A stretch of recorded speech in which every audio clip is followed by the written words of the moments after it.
This is Curl Up with a Cattail, and I'm Gwen Cooper, the New York Times bestselling author of numerous cat-centric titles, including Homer's Odyssey, A Fearless Feline Tale, or How I Learned About Love and Life with a Blind Wonder Cat, Spray Anything, More True Tales of Homer and the Gang, and The Book of Possum, Head Bonks, Raspy Tongues, and 101 Reasons Why Cats Make Us So happy. We're here to celebrate all things feline and to tell inspirational cat tales. Let's get started. Hello, and welcome to an all-new episode of Curl Up with a Cattail with Gwen Cooper. I am, of course, Gwen Cooper, your host, and delighted, as always, to be here with you today. Coming up later in this week's episode, I will be answering a reader question for the first time in a while.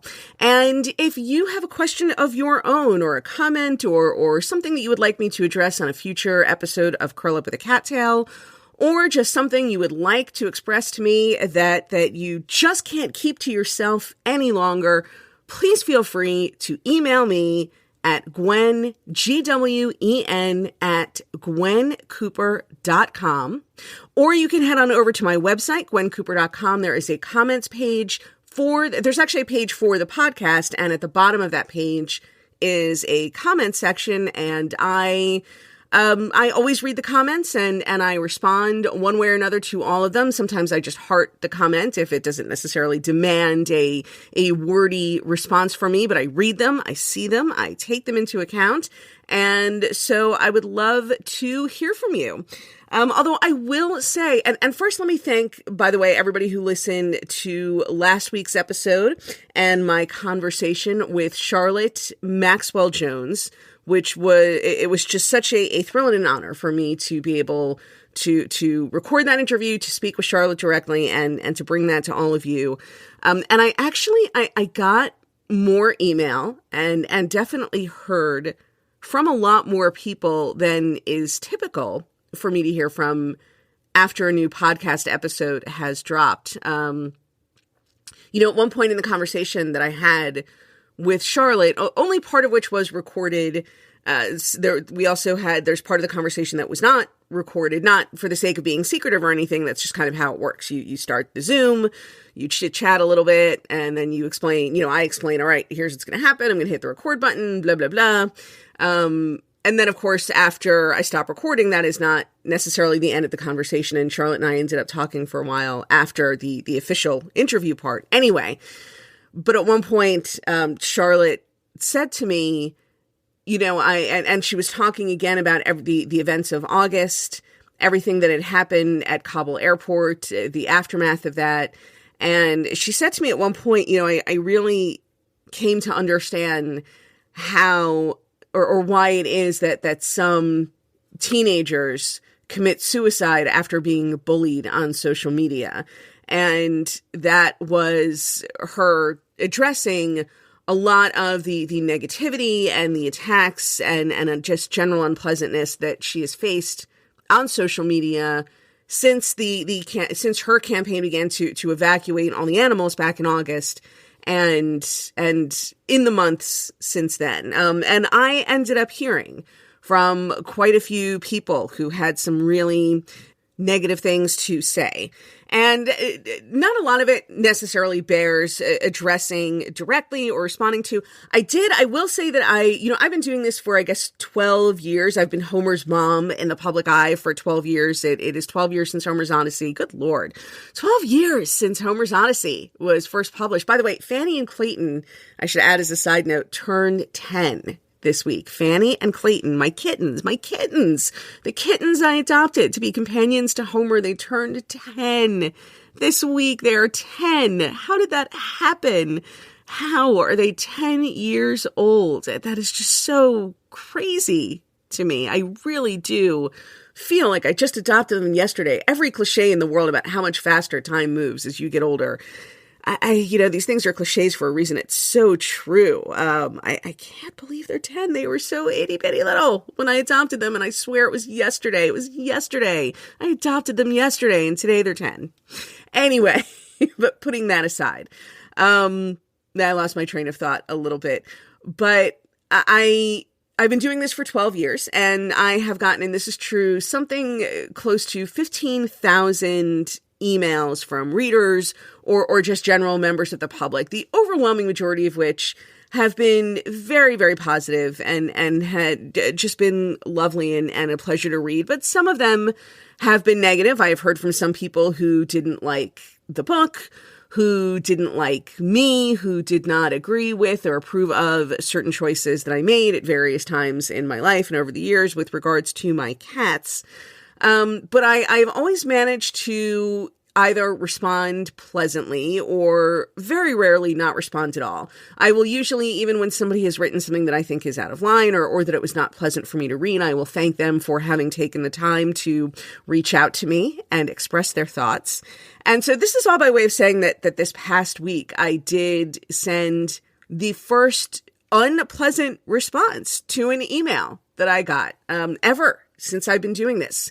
After this person, if only she knew, after 15,000 pleasant, anodyne, thanks so much for writing to me responses, or the occasional no response at all, because as your mother always said, right, if you have nothing nice to say, then perhaps it's better not to say anything.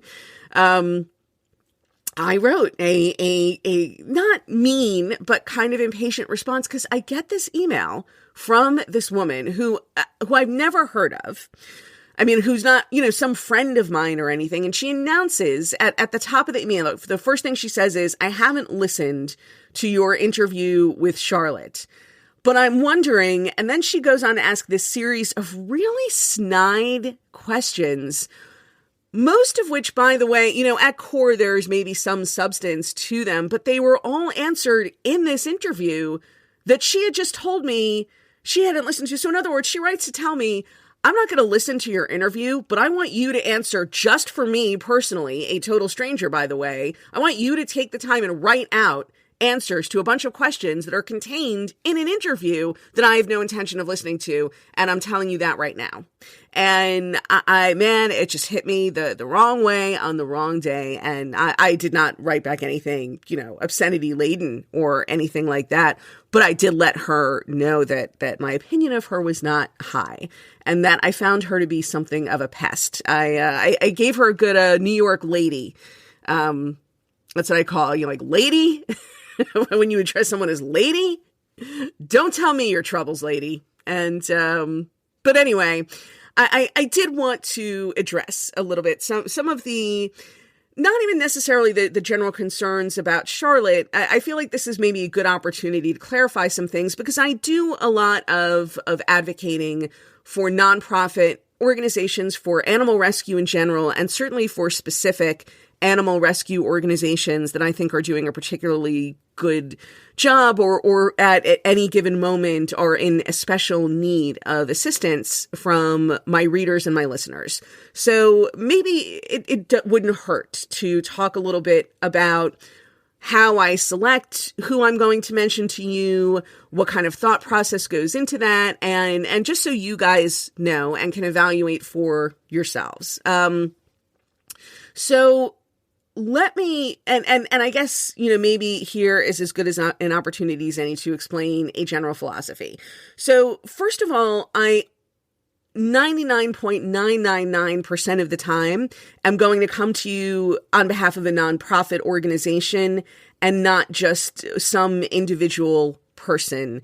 And that is not because they're not individual people doing amazing work or who are in need of help, so much as I do want there to be some accountability. Nonprofit organizations, they register with the government, they have to have certain tax forms, or they're at least doing their work in the public eye. There's some accountability there, is the point that I am making, and accountability is important to me. I will say that Charlotte, in terms of due diligence, Charlotte and Cobble Small Animal Rescue, I had not just heard of them for the first time the last week in August during the craziness of the evacuations. I will admit that NowZad, which is the British counterpart, sort of the British equivalent of Cobble Small Animal Rescue, was an organization that I had only heard of for the first time during that last week of August. But Cobble Small Animal Rescue and Charlotte Maxwell Jones, I had been reading about in various journalistic outlets whose fact-checking and general integrity and reputations I trust completely. And I say this, I'm leading off with this because there were a lot of people, obviously a lot of money was donated and raised, and this was just a monumental effort, both in August trying to get the animals out, and then the successful effort a couple of weeks ago that finally did get these nearly 300 cats and dogs out of Afghanistan. There was a lot of money raised, and there was a lot of money spent on the effort. And so some of the snide questions I got were very insinuating about Charlotte just taking this money and absconding with it, basically. And the thing of it is, it's very hard, even with a nonprofit organization, right? People lie to the government. They lie on their tax documents all the time. It can actually be incredibly difficult, even when you do your due diligence as an outsider before you recommend that someone donate to an organization. How do you really know what they're doing with the money? I worried about that. Not at all with Charlotte, because I did not believe, just on a common sense basis, I did not believe then, and I do not believe now, that somebody who is not really helping animals or using the money to help animals would take that much money and then stay in Afghanistan. She is living in Afghanistan. I don't know what some of you brainiacs think she is doing with the money in Afghanistan that is not for the benefit of the animals. If you think she is like living large, I'm going to keep repeating, in Afghanistan, one of the most poverty-stricken, miserable hellholes on the face of this earth, forgive me. Particularly as an American woman who's used to a certain level of freedom and physical safety that she does not enjoy. Again, there were parts of the interview or my conversation with her that I did not and could not air. But if you were going to raise that kind of money and then spend it on yourself, there are much, much, much better places in the world to do that than Afghanistan. Where I live in Jersey City, it ain't exactly the Riviera, and it would still be a better place to spend $1 million than Afghanistan.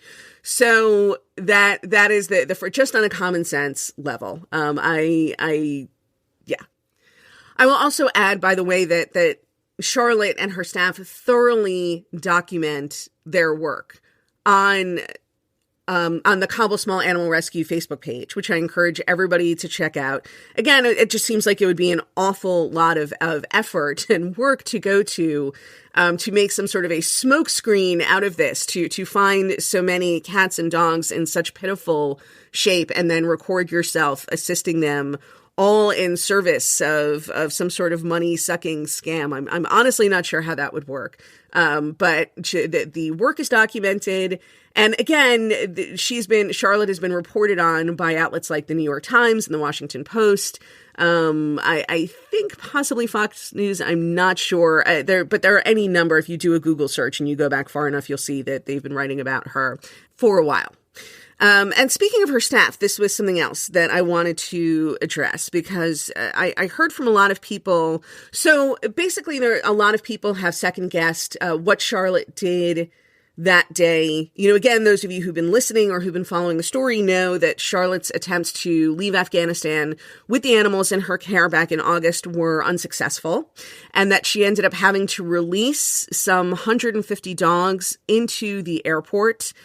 Many of whom ended up dying. She was not able to recapture them before the terrible conditions at the airport took their toll. And she, of course, was heartbroken about this. But also because, Charlotte was not able to get out, the animals were not able to get out, and Charlotte's staff were also not able to get out. Many of them are still attempting to leave Afghanistan. And so I also heard from people who were upset about the decisions that Charlotte had made that day, on August 31st, the day of the evacuation from Kabul, amidst the bombs and the tear gas and the chaos and everything that was happening, and who also are angry at Charlotte about the predicament that her staff now finds themselves in. So I wanted to address that a little bit as well. I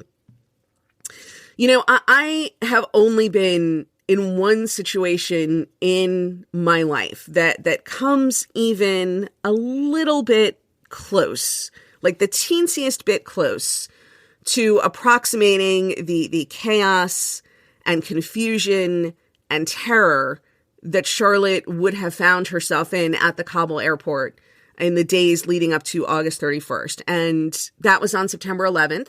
Those of you who've read Homer's Odyssey know that I was very close physically to the site of the World Trade Center. And when the towers fell, I was on the Brooklyn Bridge walking on foot, heading out of Lower Manhattan into Brooklyn. And it was me along with many, many thousands of people. The bridge was closed to automobile traffic at that point, and the entire bridge was just this wall of human flesh, basically, and I was just pressed into it.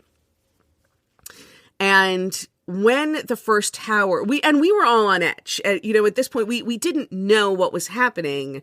We didn't even know about the Pentagon until at one point on the bridge, somebody ran by yelling, "They just blew up the Pentagon."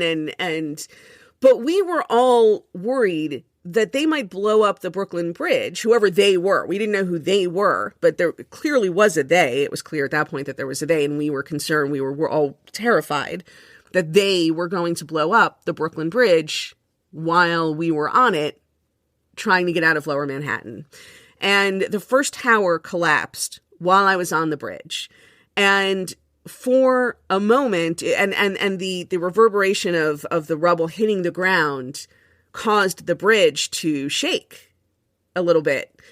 And we had our backs to Manhattan, so it was not immediately visually obvious what was happening. We were facing Brooklyn, and there was like the entire crowd for a split second became convinced that they were blowing up the bridge while we were on it. And people started to scream and to run. A woman near me fell down and people were trampling her. And some people larger than I am attempted, tried to lift her up. And then I was with my friend. Anyway, I was with a coworker and friend, and we attempted also to help lift this woman up. And I remember yelling at her, you have to get up or they will kill you. And I swear to God, at that moment, I didn't know if the they I was referring to was whoever was attacking us or the other people on the bridge.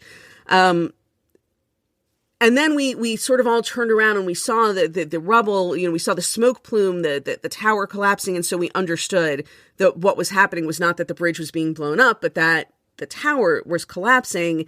And I saw this enormous smoke cloud, and my cats were in an apartment in that smoke cloud that was starting to spread out only 3 blocks away. They were only 3 blocks away from the World Trade Center. And so my first impulse was I turned around and I was going to try to walk back to Manhattan against this tide, this panicked, what was now a panicked and frenzied tide of thousands of people. And my friend, the coworker I was with, grabbed my arm and said, you can't do this. And I said, I have to do this. And she said, you cannot do this. And I eventually turned around and started going back toward Brooklyn, because I knew in that moment that I was not going to make it through that crowd and that I might actually literally die trying to do so. And I'm telling this story again, this is, I'm not even trying to compare this to the evacuation of a war zone that Charlotte was going through in August. My story had a happy ending because I was able to get back to my cats 3 days later. And so the choices that I made were sort of retrospectively justified by the ultimate success of the outcome. I got back to my cats. It was only 3 days later. It was 3 terrifying days. They had run out of food and water probably 24 hours before that. It was unpleasant and uncomfortable and stressful and scary for all of us. But in the end, my cats were fine. But if I had not, but let's say things had worked out that where I had not been able to get back 3 days later, let's say I had not been able to get back until my cats had already sustained some damage or, some damage to their health or possibly even died.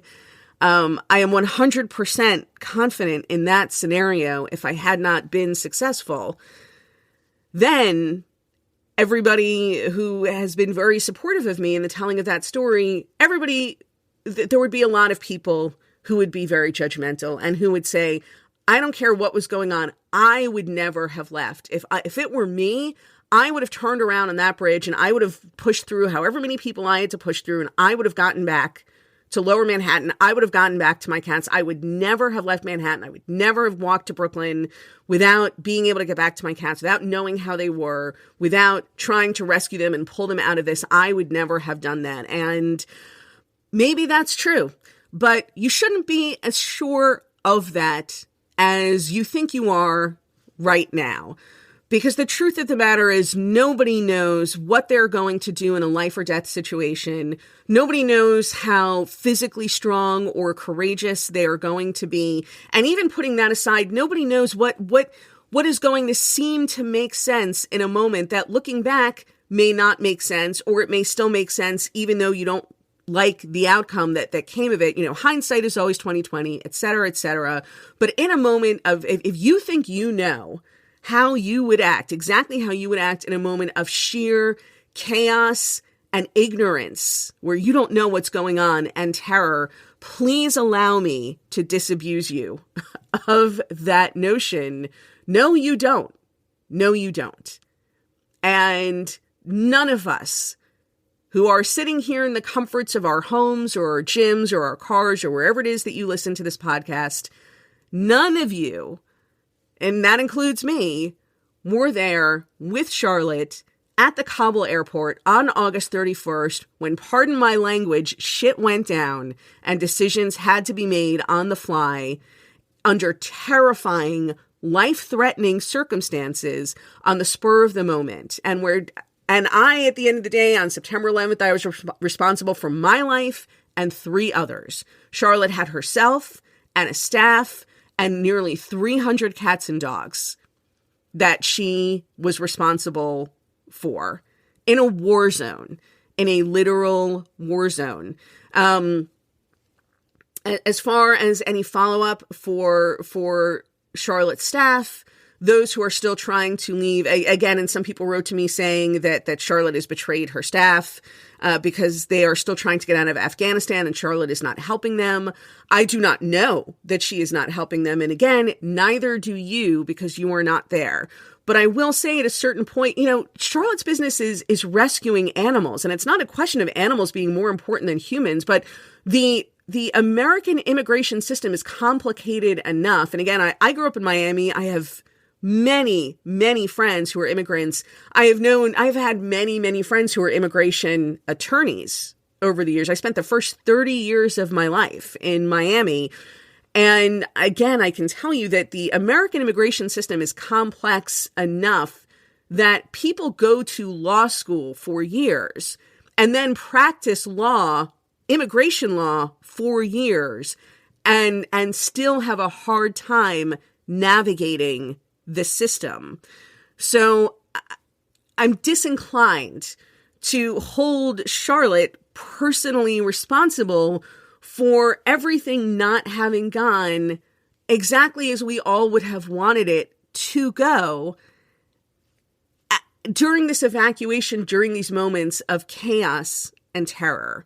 And I guess, and this, by the way, so this is going to bring me to my more general philosophy. And here's what those of you who listen to me and who rely on my insights or my advice or my suggestions or whatever you want to call it, when I bring you a cause or a nonprofit organization or a person who I feel is doing exemplary work, something that I feel is worthy of your attention and your support, and you're wondering, can I really trust Gwen, though? I mean, I don't even know how Gwen thinks or how Gwen makes these decisions. So let me tell you a little bit about my philosophy on these things.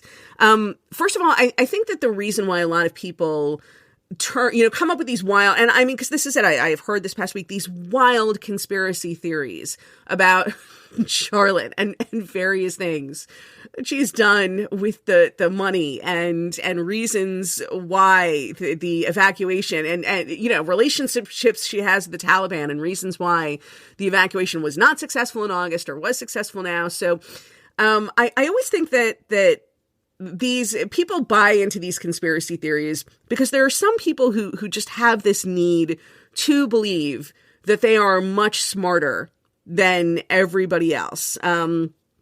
So I think the first thing you should know about me is that I do not believe that I am smarter than everybody else. I feel that my entire life has been one long and occasionally embarrassing object lesson in the idea that I am not as smart as standardized testing and the praise of various teachers and my parents in my childhood might have led me to believe I was.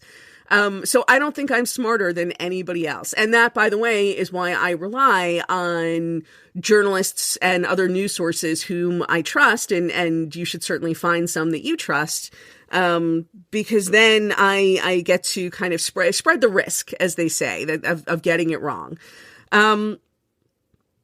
But more to the point, I think that people have a terrible, terrible fear of being taken advantage of, or of helping someone or helping a cause that turns out not to be worth it. Whereas I, as a person who worked in nonprofit for a long, long time before moving to New York, before becoming a writer, before becoming the delightful podcaster you are listening to today, and I know to a certainty that part of helping others means that you are often going to help people who are not worth it.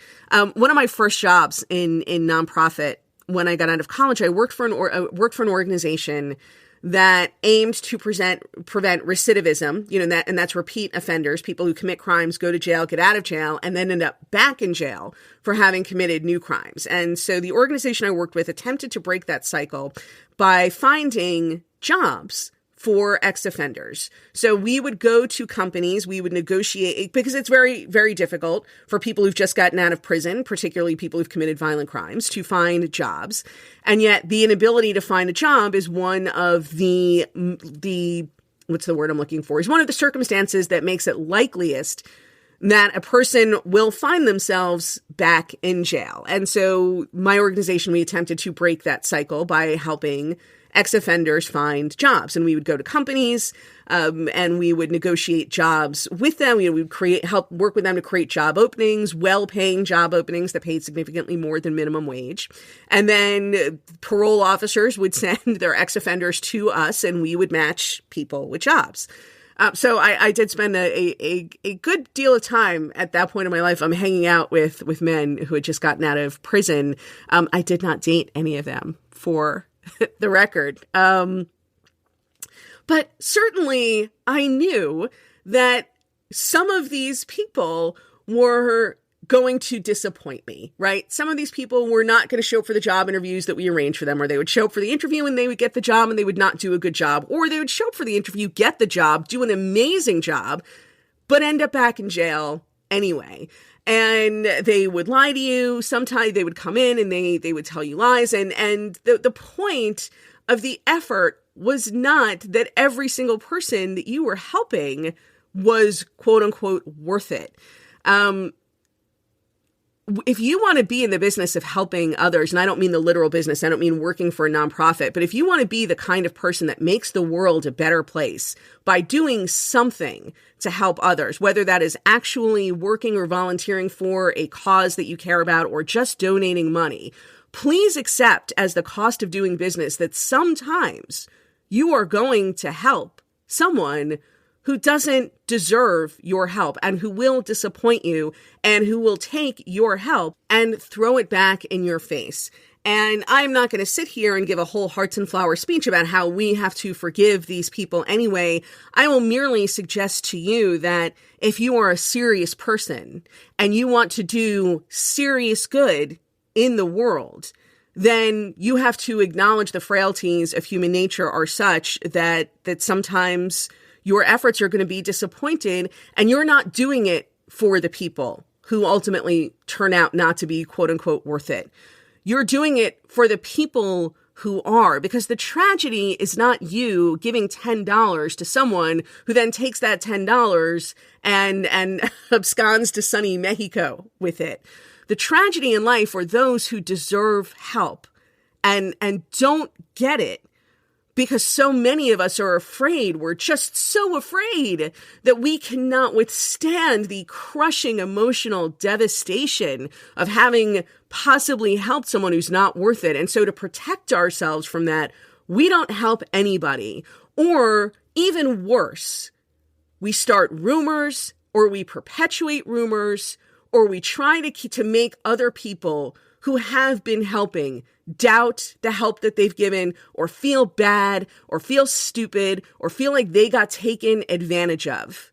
And please allow me to assure you that if you are the person who is going online to spread the kinds of rumors that are going to keep other people from helping in an emergency or in a crisis situation, you had better be really, really 100% first-hand verification sure of the information you're spreading, because if you are not, you are making the world a worse place.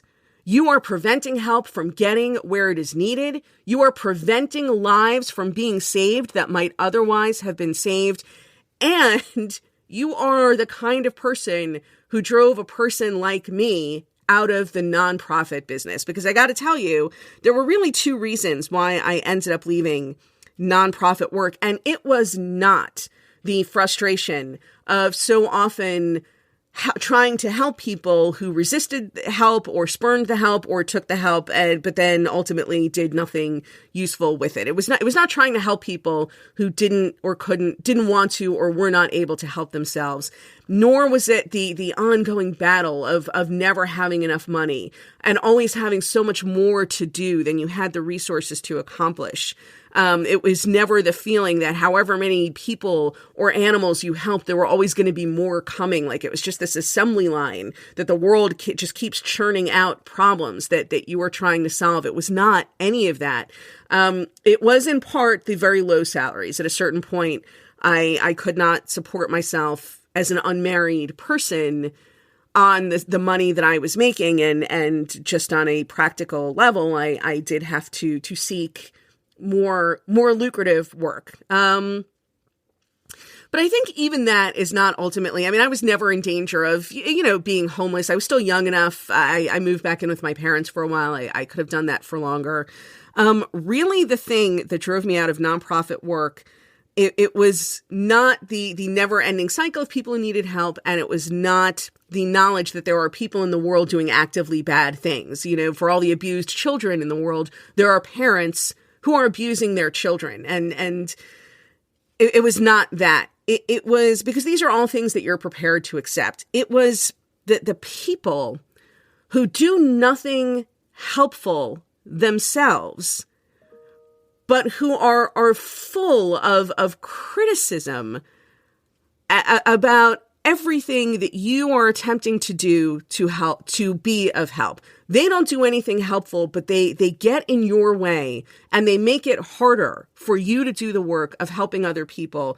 And they feel that this obstruction, that this makes them in some way morally superior. That's the thing that was really vexing, is that all of these people who have emailed me to tell me that they don't approve of the work that Charlotte has done under the circumstances in which she did it, have done nothing of note. That I haven't read about any of them in the newspaper. And yet I know to a certainty that they feel like they have done something useful or beneficial. It is just so much easier to tear someone else down and then tell yourself that you have done a good thing than it is to actually do a good thing.